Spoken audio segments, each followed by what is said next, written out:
Afapo tanteraka araka izany ireo mpakafy ny body nandritra ny fampisehoana tetsy amin'ny lapan'ny kolotsaina sy ny fanatanjahantena iny.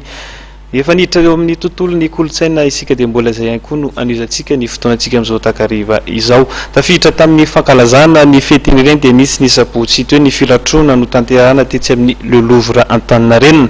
Nomena lanja manokana teto ny akanjo vita tamin'ny rafia ary nanome aina ny fotoana isasa bambam.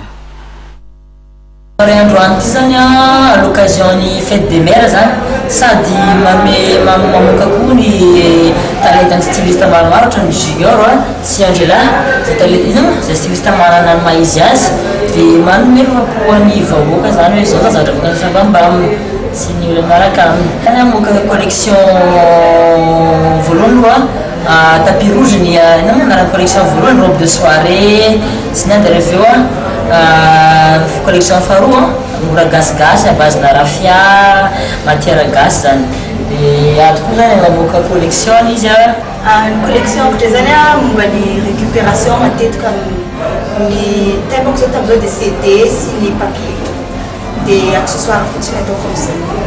Diany voalohany vao tamin'ity taona ity zany zay nanao zavatra tato amin'ny Louvre sady vao misy kosa bambama mamoaka ny collection vaovao 2015. Tena objectif le défilé zany manasanatra ny ara malagasy eto Madagasikara zany tena le défilé sy les concerts zany.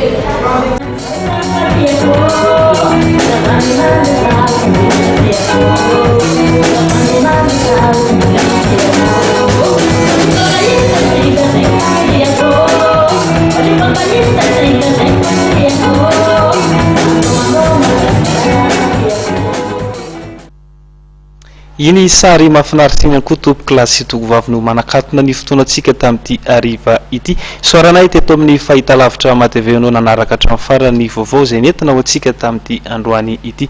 Manome fotoananao indray ary ny sampana fampalalam-baovao ny fahitalavitra matv ho amin'ny rapitso indray. Veloma tompoko lahy, veloma tompoko vavy.